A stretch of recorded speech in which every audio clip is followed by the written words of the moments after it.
Start. My name is Emmet Major, and we have joining us today, we have Gísli from Reykjavik and Dadi Rafnsson, and they're going to tell us a little bit about the Leisurecard starting at around 2:10. Okay, so you're stuck with me for the next few minutes, but I want to explain and talk you through a little bit about what we're doing here in the west of Ireland with Planet Youth, and that will help set the context for what we're here to talk about today. All right, so Planet Youth, what is it? Some of you will be very familiar with it at this stage. Some of you, it'll all be new to you, but I want to explain a little bit about what we're trying to do. I'm going to take you through this very quick. If there's any questions, we can come back to them another time. Today's not the day really for questions about the ins and outs of exactly what the architecture of how it all works. But essentially, Planet Youth is a local implementation here in the west of Ireland in Gísli Major Roscommon of the Icelandic primary prevention model, which started out life as the IPM, the Icelandic prevention model, and is now kind of branded or known as Planet Youth internationally. So that's a little bit about what Planet Youth is. Okay, we have been working on this in the west of Ireland for coming up on two and a half years into our 5-year pilot implementation. Okay, so what we have here is our funders. So these are the guys in the west of Ireland who are sponsoring this project, and we couldn't have got as far as we have without them. So you can see here the Drugs Task Force, the GRETB, TUSLA, SIPSI, the HSE, and we have our 3 councils who are also significant funders. They pay for our IMOU with Reykjavik University, with ICSA Reykjavik University. So, okay, let's talk a little bit about what Planet Youth is. It's an evidence-based program that's driven by data. Okay, so every 2 years, what we do is a very large-scale survey of all of the 15 and 16-year-olds across all of our schools. Right, there's 92 schools in Gísli Major and Roscommon, and all of them take part in this survey.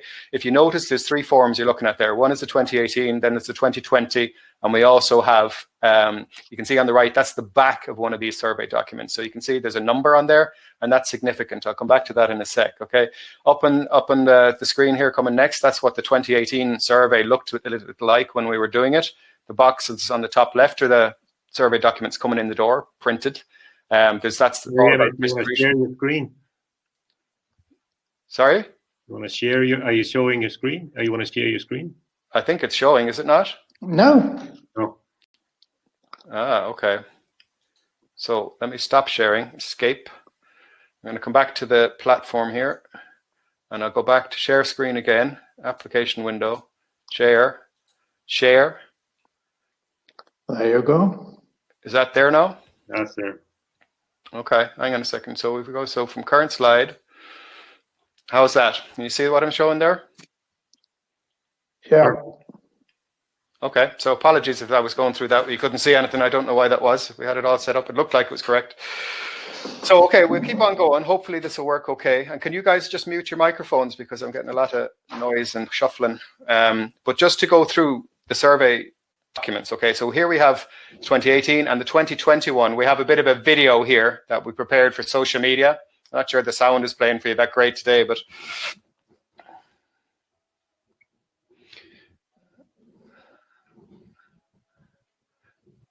now.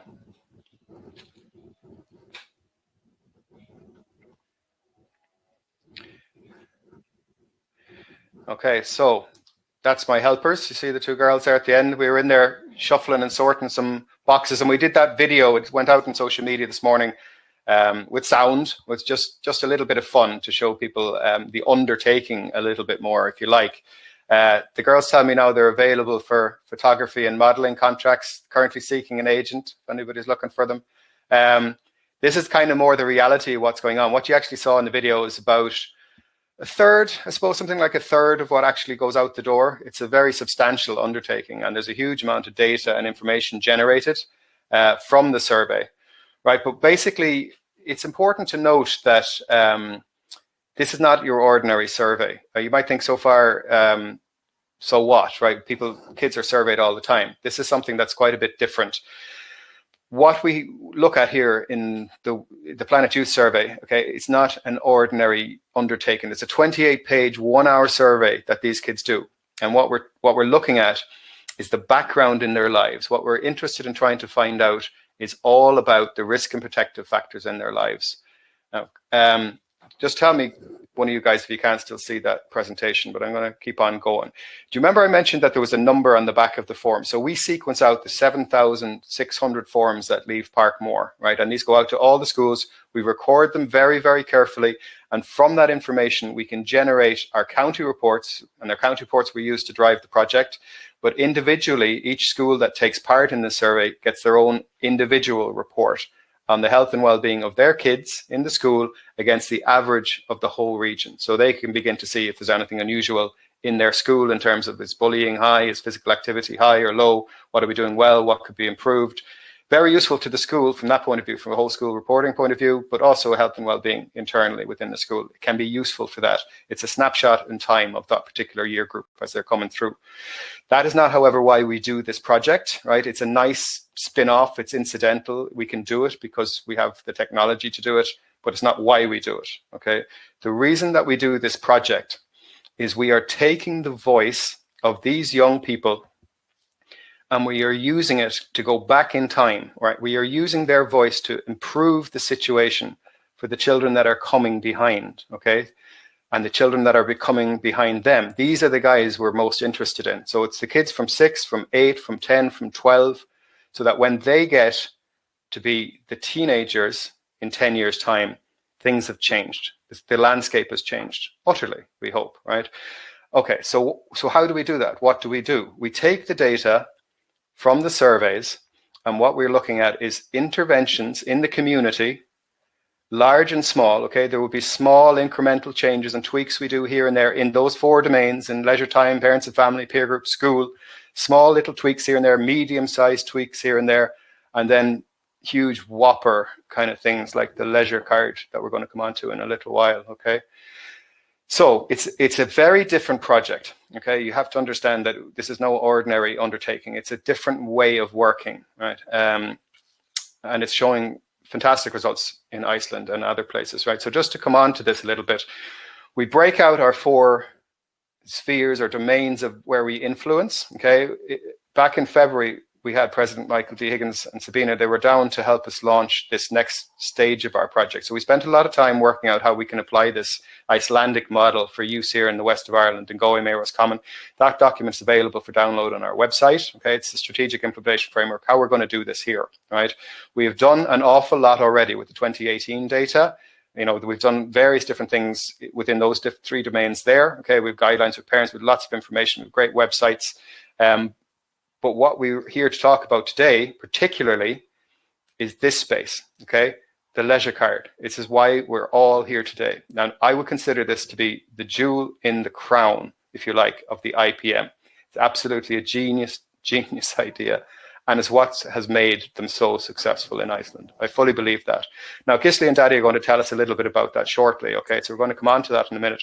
But I just want to show you this, right? So this is a graph that was seen all over the world about 3 or 4 years ago, what they have managed to achieve in Iceland through adopting this primary prevention approach. So for substance use in Icelandic teenagers, they went from the highest at the time in Europe, this is back in 1998, to now the lowest in Europe, okay? This is amazing, right? There's nothing else like this anywhere. Our numbers look nothing like this. So what was started as a primary prevention, a new undertaking, let's do this differently, to address substance use, and they've done it, right? It has brought a load of other benefits, right? So you can see crime, idle time, bullying, a load of other things have kind of gone down. What we can see is physical activity, educational attainment, time spent with parents. These things have all gone up, right? So lots has changed, not just the substance use rates.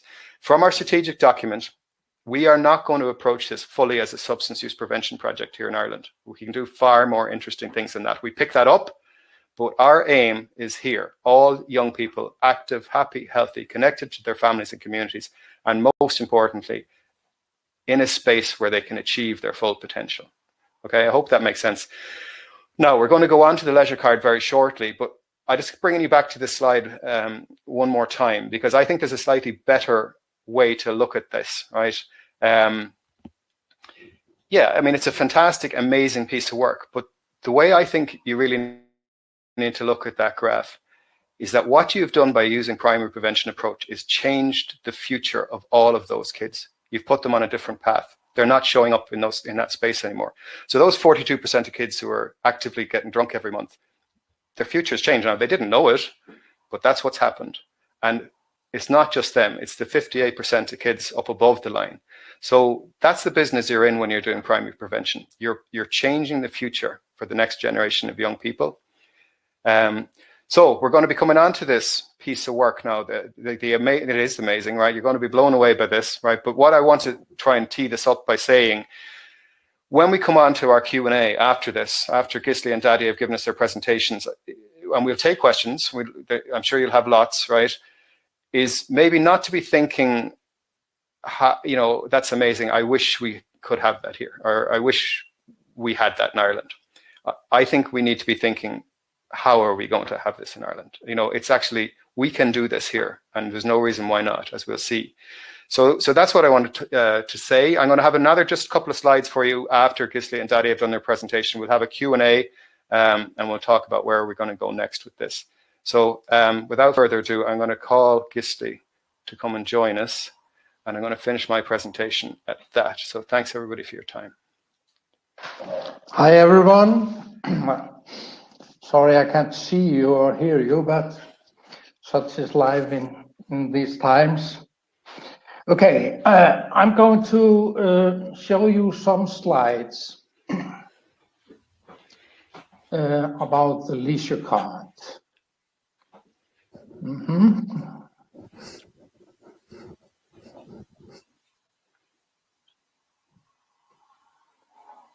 Okay. There you go.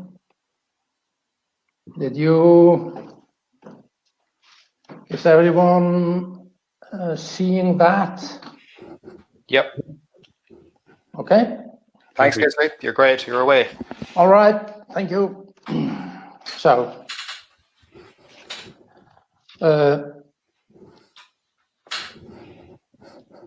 first of all, let's look at this.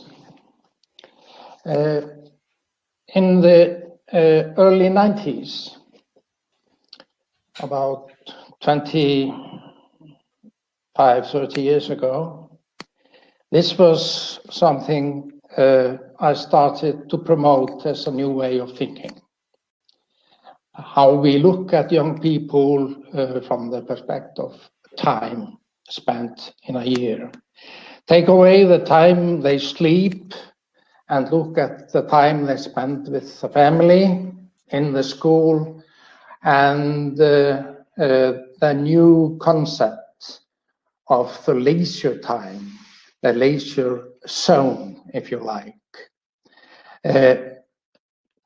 We gave the family time 6% based on the research we had done, but that was really too high. But it really was a bit lower, maybe even a lot lower.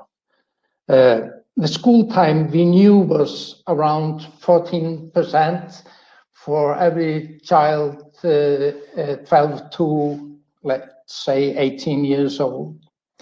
And the leisure time will then be around 80%. Would you believe that? And if something went wrong within the family and the school, the time in school, for example, could be cut in half or even more. They stop attending school. The rest of the time would add into the leisure time zone. So it required a new way of thinking about young people and how we could work with that. And we had to activate, to our meaning, the people working in the leisure zone for the benefit of children and families. Okay, so who were they? Okay, in other areas, the same kind of thinking was developing. This one is from the UN World Youth Report in 2003. Not stopping all that. And go right into telling you a little bit about Reykjavik. What kind of city is that? You can see we have a lot of possibilities, large sports halls and centers, artificial grass fields. We need to heat them up because of our climate here, and we need to light them up so that they can be used. And in every neighborhood, there's a full-size grass field, artificial, heated with floodlights, soccer fields, and outdoor training areas all over the place, golf fields, skateboarding parks, ice rinks, ski resorts within and nearby, and all kinds of activities. You have swimming pools, and you have a family and zoo park. You have geothermal beach, sailing club, and the list goes on. And part of that service is the Leisurecard. It started the first year with around 60 organizations or clubs participating. Now it's well over 200. And that doesn't tell all the story, because what each one is contributing is much varied than when we started. Show you a bit about that. We had this thinking or way of working developing at that time. This is something we recognize in many places nowadays, but at that time in the early 90s, that wasn't so. And you can think about this a little bit in this context. It's part of the ideology and theory of empowerment, giving more power and rely on the people themselves and the young people. Give the right assistance and facilities and money, and they will flourish. Okay. At that time, we were fighting a terrible situation. As Emmet was telling us about, with young people, getting drunk, using drugs and tobacco, staying out late. Dadi will show you a picture, a very famous picture about staying out late in Reykjavik from that time. And we decided to do a lot of things. Among these were among them. Look at number 3 there, increase the availability of professional youth work and outreach work in neighborhoods, tightening the safety net around young people, increase the primary and secondary prevention, and make treatment more accessible, and activate non-governmental organizations, particularly those in the leisure zone. Okay, social research, that is the key to this work. You need that, absolutely. Okay, primary prevention, that was part of non-formal learning. The society was changing rapidly, and you had to give a new role to those organizations that were financed by the city or partly by the city. And if you could start these changes, other positive changes would follow, and they sure did.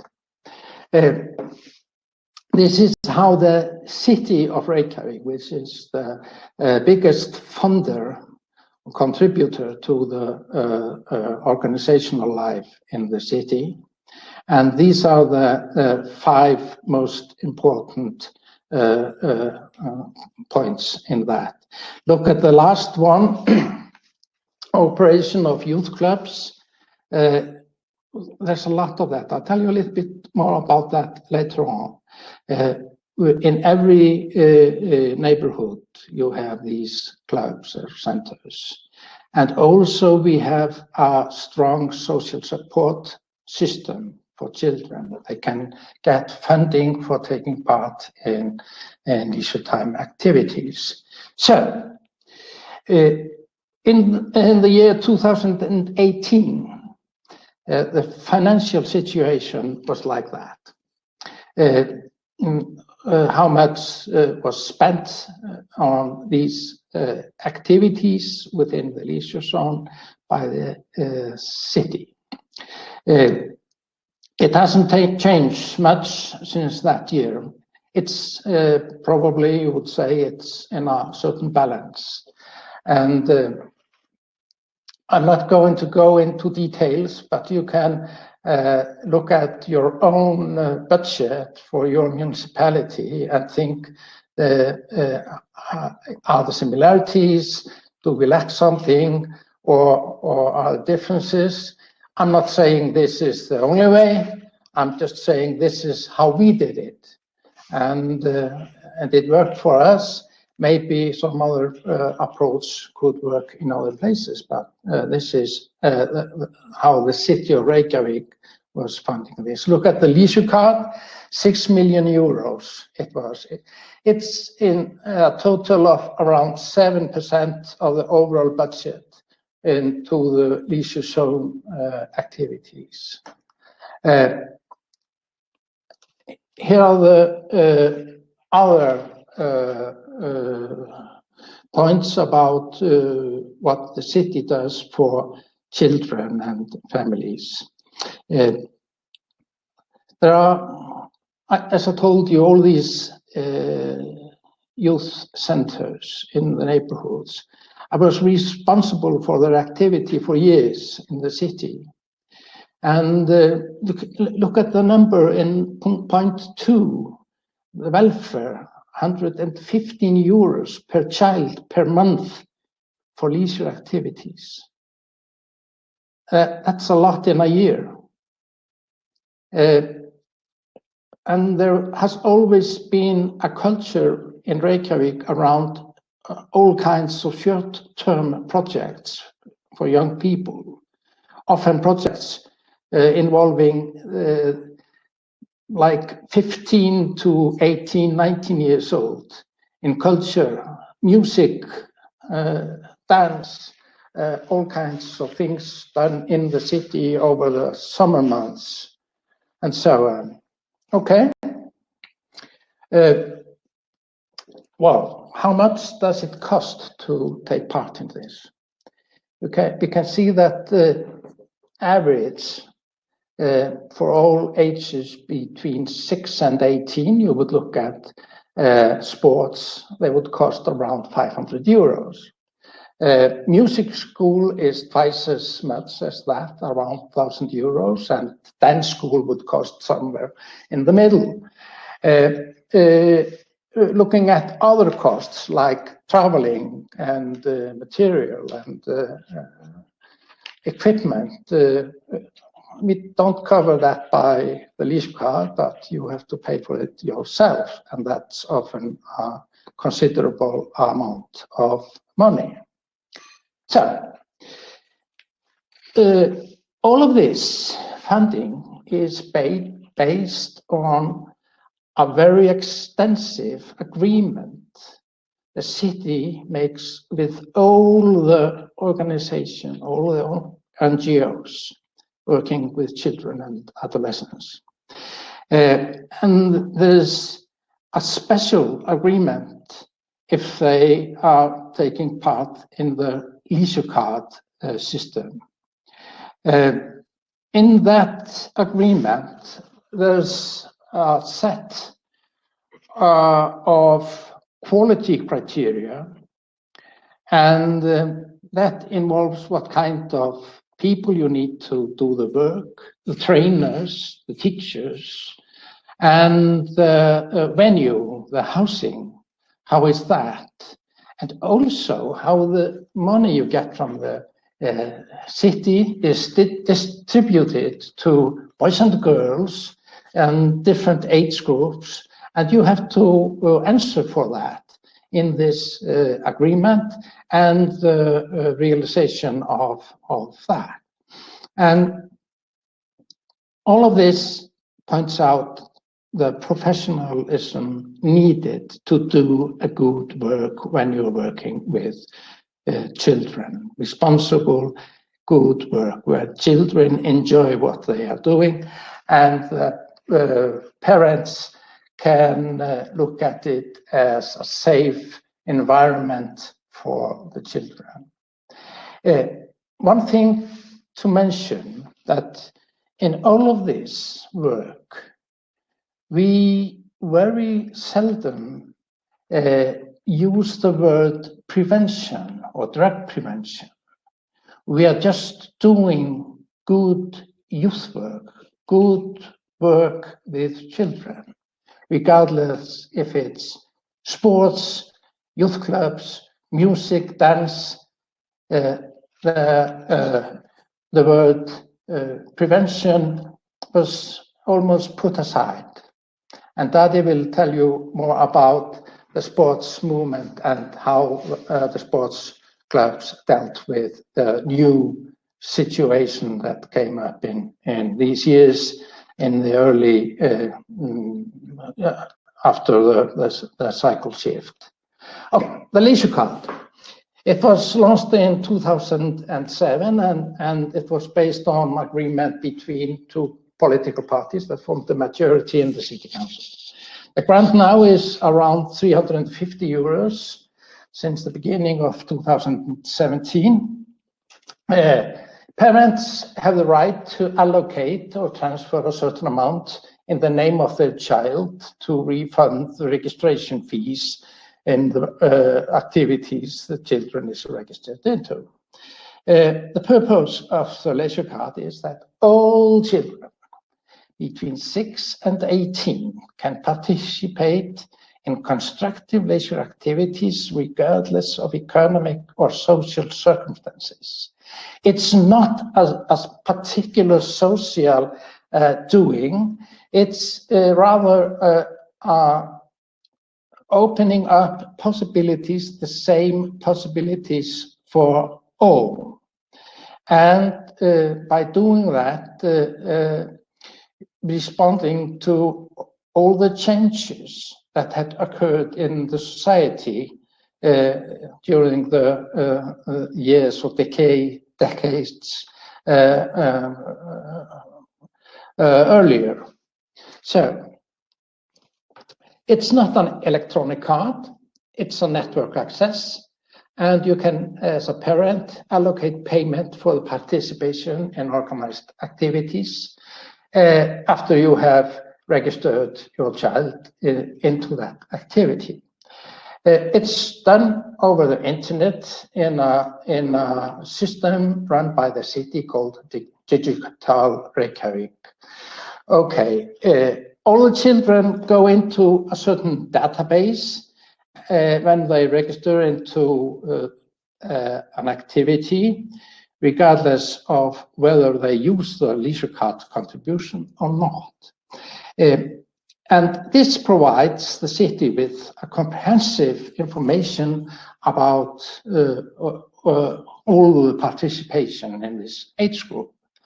And the city can use that to see how things are going in the neighborhoods in that regard, the leisure service.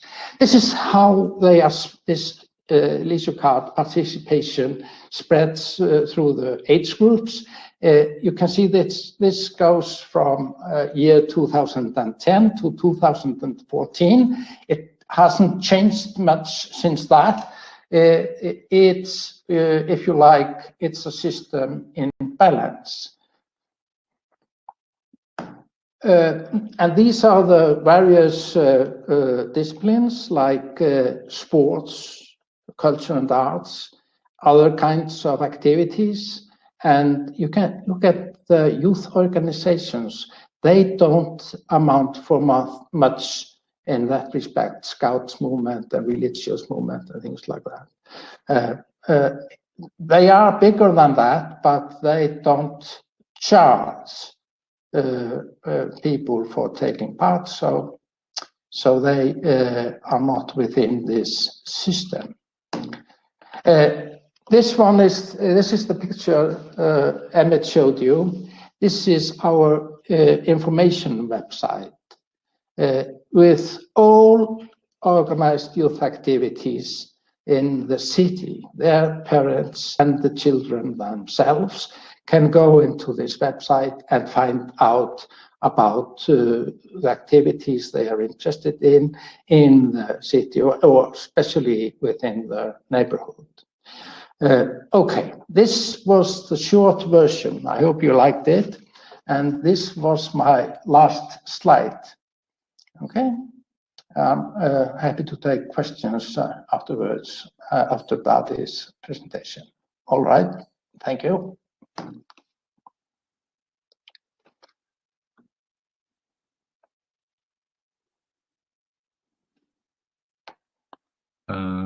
Okay. Sound is on. Can you hear me? Yes. Perfect. Yes. Okay. So I will. Okay.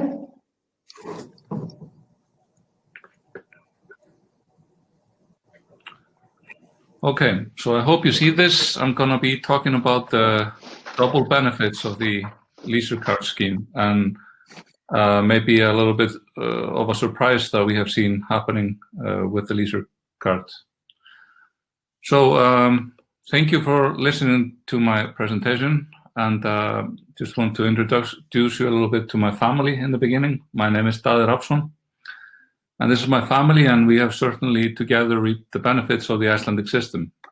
This is my wife, Talma. She is a professional singer, so she grew up in the arts and culture area that Gísli was talking about.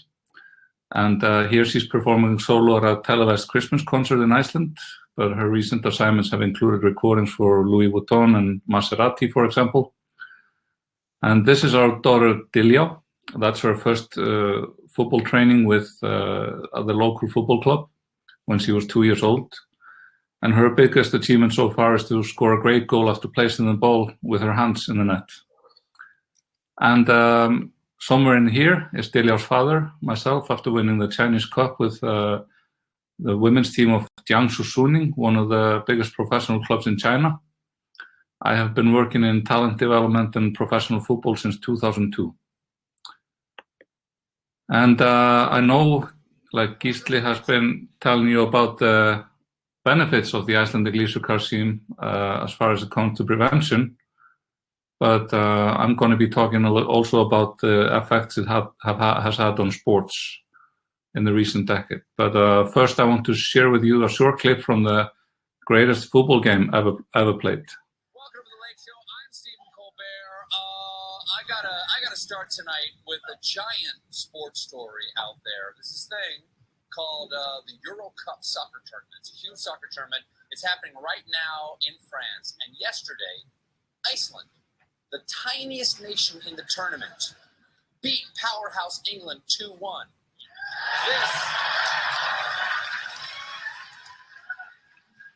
This is the worst thing to happen to England in 4 days. Now, England versus Iceland for the right to play France in Paris. It's coming up live on ITV. Forward options. Here is Sterling with an opportunity from Sturridge's ball in. Down it goes. Referee points. Look out this ball. England have a chance in 3 minutes. A penalty. Wayne Rooney. England have their early goal.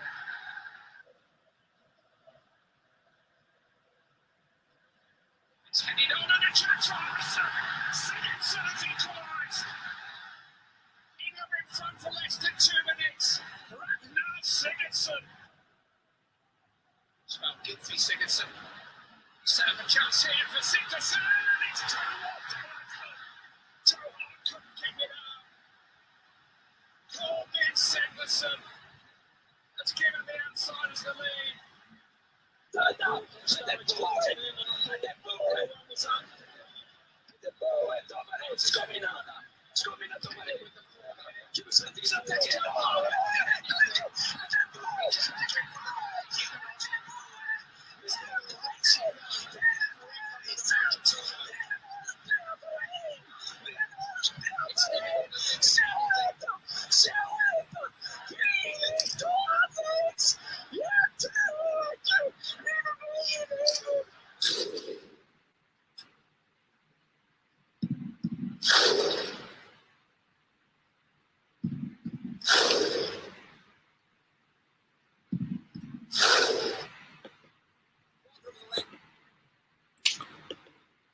So I want to talk to you about the modern approach to talent development and talent identification. I am currently a PhD student and lecturer at Reykjavik University, and my focus is on sports psychology and elite talent development.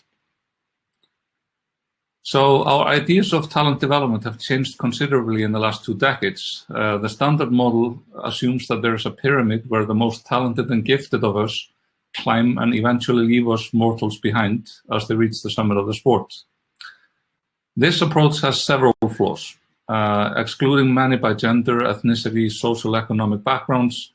It also overlooks important abilities, and it systematically discriminates against later birth date individuals, and it ignores potentially talented individuals who are currently underachieving but could outperform others later. And you can be absolutely certain that there's no such thing as an under-5 junior academy elite team. Those things only exist for grown-ups, coaches, and parents. So experts and researchers in talent development have increasingly shifted the focus away from talented athletes to the environment in which they develop. And our main concern now is to emphasize direction and development instead of identification and elimination. And the focus is on long-term development and keeping as many as possible for as long as possible in the best environment possible. Expert athletes, in fact, they progress through unique and linear trajectories. This is the Icelandic sports model. It has no elite academies. It has no professional children athletes. Kids start at the clubs at the age of 2 and 3, and they can stay there until the age of 19. There's no selection where kids have to leave clubs. There's many ability levels, and everyone can play. Now you stay in your local area, you train with your friends, and your family is usually involved in some way. And you develop a high degree of autonomy over your own development and your own career. Again, here is my daughter's local sports school. We can go there on Saturday mornings for fun exercise and social interaction that allows her to immediately belong to the community. And it also gives us precious family time. And, you know, as you maybe know with little kids, it helps them to sleep and poop. Sports clubs and coaches play an important role in society, and up to 90% of all children in Iceland, they take part in those sports clubs at one time or another. But how does the Leisurecard scheme work for the average person? This is Breki Harrason. He's a kid in our local community. And this is an example of the cost involved for his parents to play football. He is 7 years old. 6 months of the year, he trains 3 times a week. And for 4 months, he trains for 4 times a week. The cost for the whole year is 640 euros. But with the Leisurecard scheme in his local community, his parents are only out of pocket for 275 euros for the whole year. And what else is included in those 275 euros? After school, a bus provided by the clubs collects the children and drives to practice. At practice, he is met by 3 coaches, all of whom are educated and paid for the work. The money that the parents and the Leisurecard scheme provide the club with pays for ambitious, educated coaches. Some of them are full-time. Most of them have some other sort of job or education to go along with it. And as Gísli said earlier, clubs like this one work hard to get certified as model clubs, providing safe, secure, and ambitious environment for the kids. And you've heard about the preventive factors of sports in Iceland. Interestingly, those only apply to participation in formal sports. Risk behavior increases with participation in informal sports.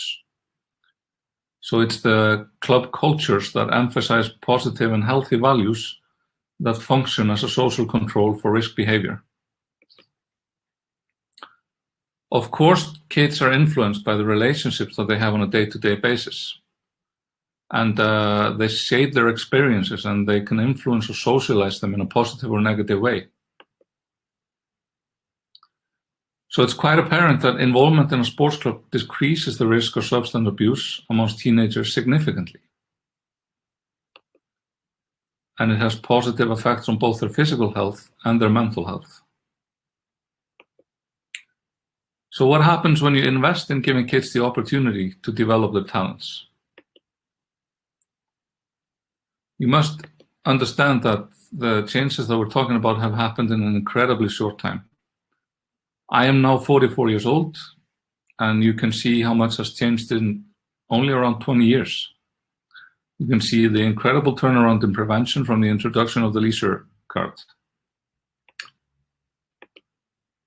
When I think of my generation, I think of an embedded drinking and party culture, and this is the photo Gísli promised you I would show you. This was Reykjavik at 3 o'clock on Saturdays and Friday nights. Drunk teenagers all over the streets. And I think of lost opportunities. 2 of my schoolmates lost their lives in high school due to bad decisions made after getting drunk at a school dance, where we could actually bring a bottle of alcohol at the age of 16, but only one. 2 was too much, apparently. And that was the kind of a culture we grew up in.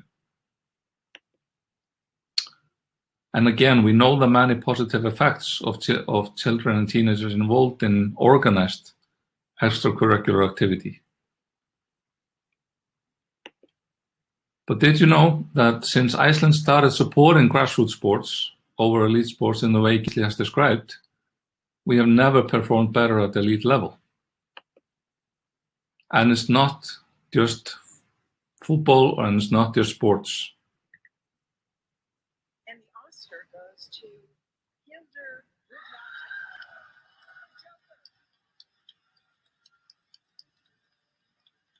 This is the first Oscar nomination for Hildur Rafnsson.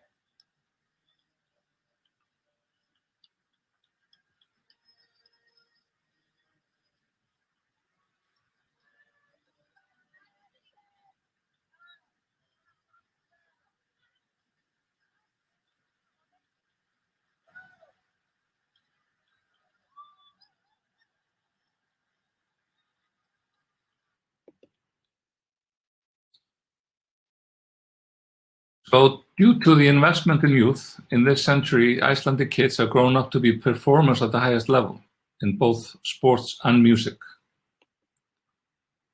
Both have been beneficiaries of the Leisurecard scheme, an investment in youth, an investment in opportunities.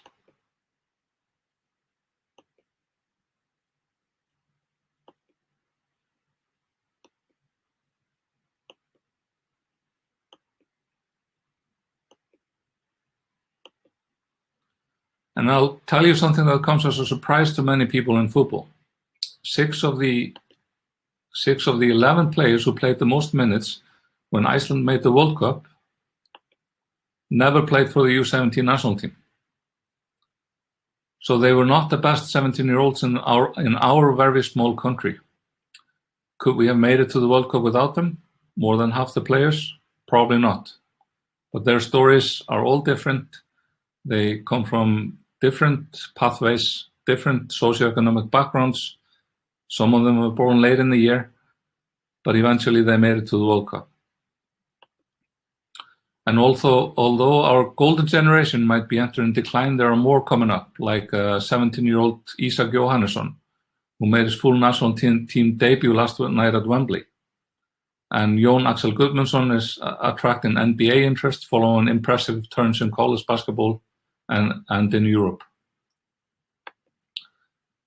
I have been lucky to observe the change in opportunity for young Icelandic talent. I took this photograph just before I left my old club to go work in China. This is the club where I was the academy director for many years.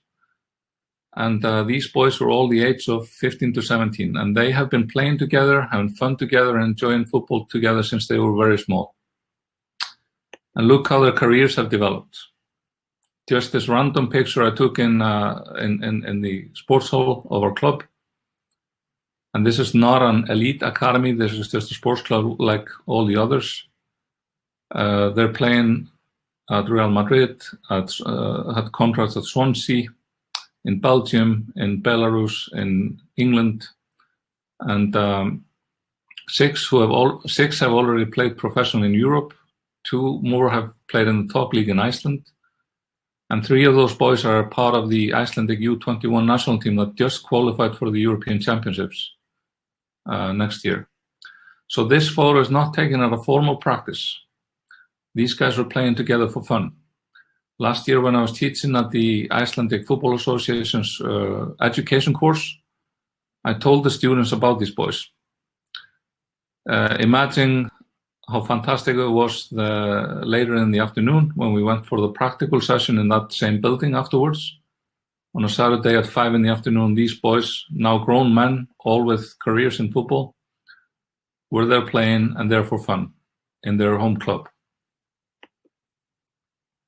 Since 2005, our club had sold 40 professional players to Europe, including Gylfi Sigurðsson at Everton and 18-year-old Andri Baldursson, who is now the youngest Icelander to play in a top 5 league in Europe for Bologna in Italy.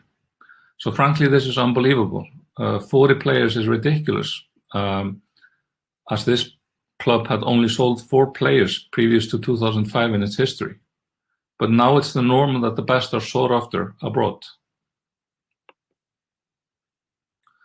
So I'd like to leave you with this message. You never know when talent will appear, but it flourishes where it's allowed to grow, where it's allowed to make mistakes and especially aspire to attain its dreams. And if the culture emphasizes smoking and drinking and party, then you'll be good at that. You need to allow as many as possible to stay as long as possible in a good environment as possible. And I'd like to conclude by remarking that Icelanders are punching way above their weight. And the reason is that smart people invested in us 2 decades ago and stuck by it. So finally, just to make that clear, there's neither a political or a philosophical debate about this approach in Iceland. The political parties are not arguing about whether to do it. It's not just something that society is expected to do to shine a light on kids to help them grow. Thank you for listening, and if you have any questions, feel free to ask me later or contact me by your preferred method. Takk fyrir mig. Thank you very much.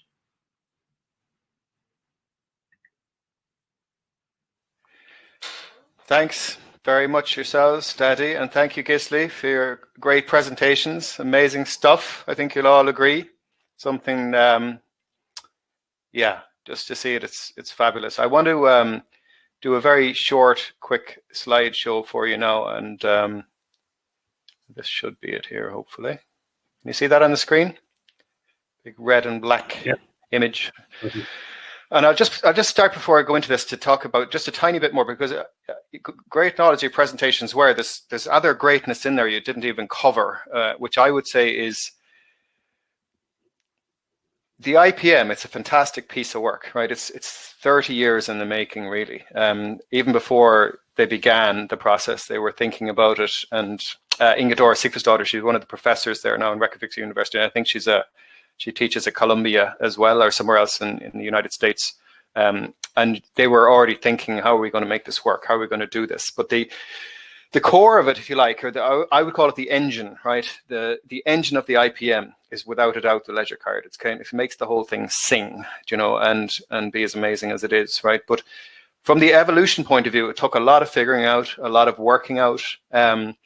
And I'll just come back to us here in Ireland. We're 2 years into our Planet Youth implementation here in the west of Ireland, right? And I'd like to think, maybe uniquely positioned to do this as a piece of work in Galway Mayo Roscommon. largely speaking, because the task force, the Western Region Drug and Alcohol Task Force, who I work for, along with the GRATB, we have funded workers. We have people on the ground in the community who are credible. We know we've been working with schools here for years, doing all sorts of other things as well. But that's just one thing. We have a good, solid relationship and have had for a number of years with our schools. And I've been thinking about this for a long time, this approach. I'm 11 years in post now, and 9 years ago, I went and checked. 9 years ago, I was doing relatively small in size, but really large-scale surveys with all our young people across schools in Galway, Mayo, Roscommon. I think we had 7,500 kids involved in 1 year. We were surveying parents around attitudes and things like that. So we were inching towards this for a long time. About 3.5 years ago, I contacted Jan Sifferson with a view to finding out more about what they've been doing in Iceland. And we're now coming up on around 2.5 years into our full-scale Planet Youth implementation. And I like to think that we're the guy there on the right who's taking the baton from them, and we're going to go forward from here. So what I'd like to kind of point out is, I'll go back to our vision statement here, and that's what we're aiming for here. You know, and we really feel that can be achieved here. It's quite a goal, but I think we can get there. But after our 2 years of work, and it's going great, by the way, I can absolutely say, without question, I am convinced that primary prevention and the Planet Youth approach will work here in Ireland. We have proven it. Okay, it's going to work. It's just a matter of scale now, right? So the way I would like to do this, and I kind of think, well, visually, how can I show this, right? The Flintstones, right? It's kind of funny, but I think that's a little bit like where we're at with Planet Youth, right? We're happy, you know, we know where we're going. We know we're going to get there. I know this will work. I absolutely know it will work here, right? But we're in a slow vehicle, right? We're pushing the car along here, right? We're going to get there, but it's hard work and it'll be slow, right? What I would say is that if we can convince, you know, the nation, our funders, the government, the civil service, to invest in this, right? To do it properly, to resource, whether it's just here in the West, a really, really well-funded pilot program involving a leisure card scheme for all our children out this side, I think immediately it puts us into the Ferrari, okay? That's where Planet Youth would be. It has to be integrated into the primary prevention approach. It cannot just be a leisure card. We can do so much with this if we integrate it into the primary prevention methodology. On top of that, right, if we really wanted to talk about investment, right, investment in our future, investment in our young people and our society, what we would be talking about is kind of long-term strategic kind of investment in this style of approach, a focus on the young people. It's something that really we would aspire to. They never talk about cost in Iceland anymore. Purely investment. This is not a cost factor. It's investment in our young people, investment in the future. And if we could do that here and convince that's where we need to be going, I would say the sky is absolutely the limit for this kind of approach here in Ireland. I know it will work, right? To come back to this slide for the final time, I look at that and people say, we could never do that here. How could we do that here? I think we can do better than that here if we did this right. So I'm gonna leave it at that. That's how to contact us. You know, if you need to get in touch, find out where we are. It's the website, planetyouth.ie, or info@planetyouth.ie. Exciting project. I think you'll all agree. So thanks very much for your time. I'm going to stop sharing now, and we're going to go to our Q&A shortly. I'll shut that one down as well. Don't save. And thanks for your time, everybody. I'm going to hand over, I think, very shortly. I know our minister, our representative, our TD from East Galway, Anne Rabbitte, has been kind enough to join us today for the presentations. And Anne, you've been involved in this with us very early on. I know you took an interest in this project from an early stage. I remember meeting you down in Portumna School, and you were with us at the launch when we met our President Michael D. Higgins in Tuam. I remember you staying there right in the thick of the previous election when everybody else was out anxious to be banging on doors. You stuck with us, right? So I'm delighted you're here today. And I'm just going to introduce you, really. Anne is like you say, she's our TD in East Galway. a very active interest in the project. She's a Minister for State in responsibilities in 2 departments now. She's in Department of Health, with a special responsibility around disabilities, and also in our Department for Children and Youth Affairs now. It's a slightly longer title than that, but I can't remember. But Anne, you're very welcome. If you have anything to say, now's the time. I know we're going to a Q&A from the chat now shortly, but thanks. And thanks a million, Emmet, for the invite, and to all the Planet Youth and to all your guest speakers there. And I suppose what you've shared and articulated is what you've been talking to me about for the last number of months and years, quite frankly, as you have said. I firmly believe on your presentation. I have always advocated for early intervention, and with early intervention you have prevention, and then you see the graphs as have been indicated by our colleagues there. So what I believe is we need to reset the dial, and I thought your opening statement was fantastic, and I wrote it down: change the future for the next generation of young people. Okay. I also liked from the presentation, I'm a firm believer in the underdog. And in all fairness, if we invest in everybody gets the same opportunities, and talent will always emerge out of investing in all. But if we don't do it equally and integrate everybody fairly, we leave people behind. That's one thing of our messages in COVID, is leave no one behind. The other side is, if we don't invest in everybody equally, we'll never see that hidden talent that can come through. So as part of the programme for government, and I am Minister, as you said, in 2 departments. I'm Minister in Health, which with special responsibilities for disabilities. And I was watching the chat as people were engaging earlier on. And yes, guess what? I'm the right one to advocate for this project, because I wanted to include and integrate everybody equally. And that's why I believe in the card, because it's not just all about sport. It can be about drama, it can be about music, it can be about art. It's also reaching out to the talented of where young people would like to get involved. The other side is, it breaks down a barrier where parents have to pick and choose, or they have to follow their friends. We give people a choice, but it also lets the talent shine through. So Emmet, for yourself and the GRETB, everybody that's on the call today, I will be continuing to advocate. I will certainly be looking for the pilot in Galway Mayo and Roscommon. Sometimes you have to wear your heart for your own people in the West, and that I will continue to do. But also you have an awful lot of research, and the boxes that are making their way out, and what the data that's going to come back. One of the things I've learned in government is they always say, well, show me the stats, show me the proof. Can you show us the research that's doing it?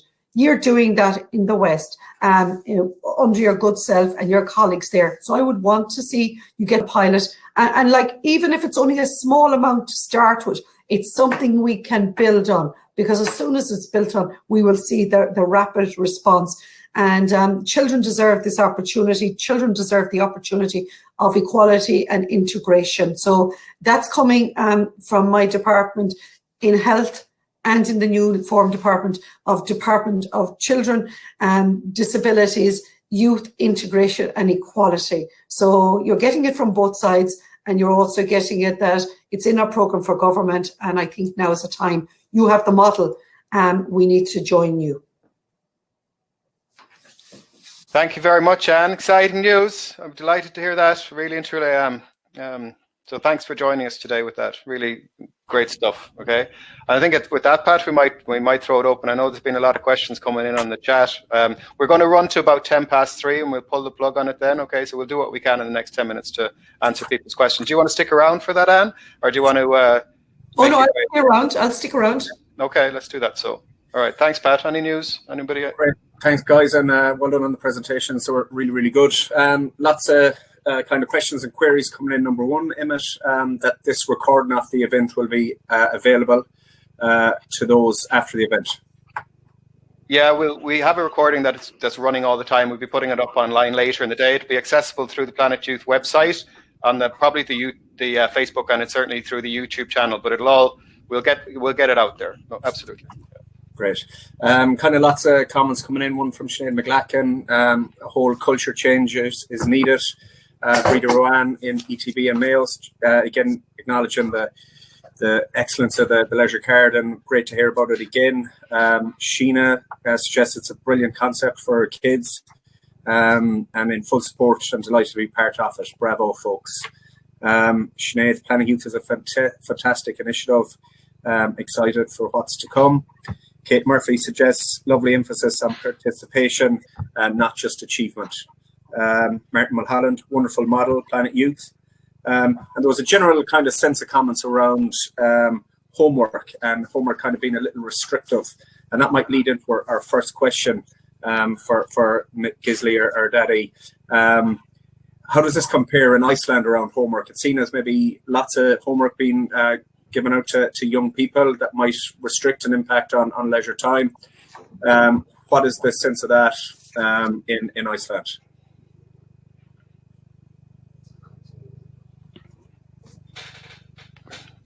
Either of you guys know? Oh, Gísli, you can field that one. Yeah, I can add to that. Strange things happened when the children in Reykjavik and Iceland started participating in all kinds of leisure activities more and more, spending more and more time on their leisure activities. We found out that time spent with parents and in the home together on weekdays and weekends, that time increased very much. So children and parents being together, doing something together increased, even though they were doing more time activity. We have no measurements or how much time they spent on homework, but some schools put up assistant programs for children where the homework was really done after school in the school surroundings. And we have examples of that. So doing more sports or leisure time activities did not interfere with the time spent with parents. Contrary, it increased the good times families had together. Did that give you a part, like answer to your question? A little bit, I think. Yeah, thanks for that, Gísli. Actually, just one thing I meant to say, and we'll get to this, and I'm sure, and we'll have a lot of these discussions in the months to come around this, but it wasn't covered that much in the presentation, and I'll just make a note of it now, is that go back to this idea of cost versus investment and some of the interesting things that happened. But within a few years of the introduction of the leisure card scheme in Iceland, the landscape had changed really dramatically in terms of youth provision, service delivery. The whole thing had become much more, how would you say, professionalized. The youth theatre, the clubs, the people that were signing up to the scheme to provide these services for young people, because they were becoming a part of a scheme, they had to meet a quality standard. So for example, here in Ireland, we have our youth leadership courses and things like that. It was a requirement. So no longer were you were necessarily just teaching the child to play the piano or to kick the ball. You actually knew how to talk to the child. You knew about the personal development of the child.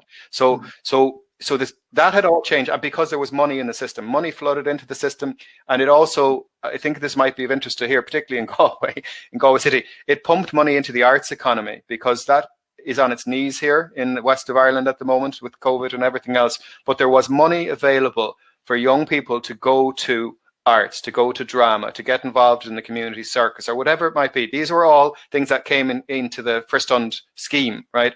And within a very short space of time, things were thriving. They were thriving. And it's a much bigger concept than just giving money to kids to get hobbies and sports. There's a lot more at stake. And the other thing, it doesn't leave the economy. The money that's there, it just circulates. It has to be spent in the local economy. It's shoring up youth workers. It's shoring up music teachers. It's shoring up the karate club guy. It's all of that, right? And it's not as expensive, or we call it investment here now, and I want to start using that language here before long. but it doesn't have that drain on the economy you think. It actually is the opposite, right? It will pump money back into the economy before too long. So anyway, I'll stop. Is there any more questions, Pat? Sorry, you're on mute, I think, there. Another question came in from Marion just a little earlier. Are there other examples of this project progressing in other countries or areas that maybe don't have the same financial resources or social values? Well, I can answer that because I've been looking. There isn't really. We are going to be well, here's the thing. Planet Youth is operating as a way of working in something like 32 different countries now. And they've done it a few times in countries in Europe. They're big in Chile now. They're big in Mexico. Australia are looking at it. Scotland are starting next year. But in the west of Ireland, I am quite proud to say, right, we have done, without question, the best early implementation of the model. And I think people in ICSRA will, without a doubt, back me on that when I say that. And now Jan Sigvason and Inga Dor, people like, they're not here today, but they would happily say that, listen, we're off to a really impressive start with what we're trying to do here. So no, nobody else has advanced this as rapidly as we have, and to such a quality standard that we have. So we're uniquely positioned almost to take this ball and run with it. This is the next big step. This is the engine in Planet Youth in Ireland, right? If we can get this, as I said before, the sky would really be the limit. I know this will work. Great. Thanks, Emmet. Another question comes in from Peter. Do smaller towns away from the main capital, Reykjavik, have same resources available, or how does that work between the larger cities and the more rural areas? Gísli, you know that, the answer to that. Yeah. Well, you can go around Iceland into small villages and seaside villages, and you will find all the municipalities have some kind of Leisurecard scheme. They all have clubs working within the municipality with sports, music schools, swimming pools, large sports hall. It's the single most biggest factor in investment by the municipalities in Iceland, building houses for recreational purposes for children and the people living there. Even they compete with the money they put into schools and health services. So it's a very strong cultural factor all over Iceland. And you can use different forms of doing the Leisurecard support, but they all have some kind of form like that, and it is it's money rolling within the local economy. So, and one thing we didn't mention, it has a tremendous spillover effect when people start looking at it, see how it works, how the municipalities that took up the candle and lit the light, and they suddenly realized that people living in small municipalities where the children got good service in the leisure time, people were happier. It was a better place to live. So it had a clear factor of added value for the municipalities around Iceland, the small municipalities too. Okay. Thank you, Gísli. Great, Gísli. I'm just conscious we're coming up on 3:10. There's lots of questions and comments that have come through, which we really appreciate, and we might get to respond to them after the event, Emmet. Going forward for 2021, what's the plan for Planet Youth across the three counties, Mayo, Galway, Roscommon? Well, I can answer that one, Pat. We've loads of plans for 2021. Even if we can put the Leisurecard aside for a minute, which obviously that's what we're talking about today, but the 2020 survey, we've managed in the last month with a huge amount of work by myself, Pat, and a good few other people to organise the full Planet Youth 2020 survey. It's starting on Monday, and it's running for 2 weeks in all 92 schools, 6,300 kids, right? The data will help us drive the project in our communities for the next 2 years, right? Then we survey again. Okay, so we use that, as I said before, we use the data to design interventions, et cetera, et cetera. It's not to target those kids. The information is used for their younger kids coming behind.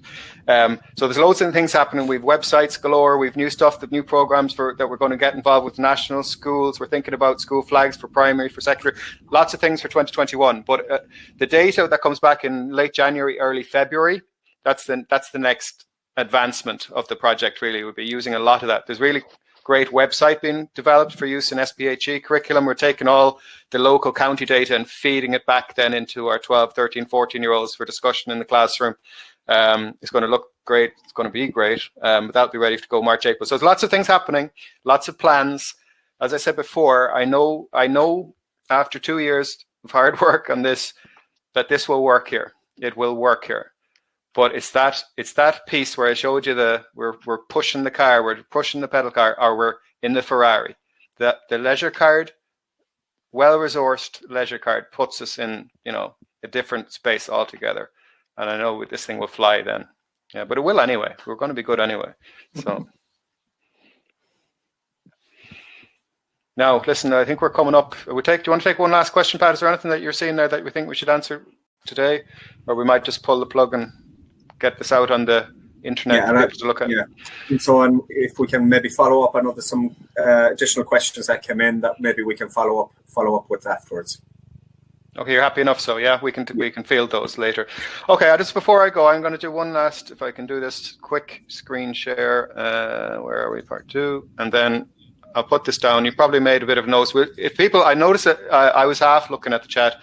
I wasn't really monitoring it fully, but I did notice that there was a couple of queries around slides and things like that. So we'll be able to share those slides if you want to get in touch. There won't be a problem with any of that. I'll just turn the screen share on for 1 sec and say, hopefully you'll be able to see that. No, that's not what I wanted to show you. I'll stop sharing that one. And I'm going to say screen share. These bloody things are so complicated. You need a degree in IT to figure it out. So that's it, just to put up the contact details there.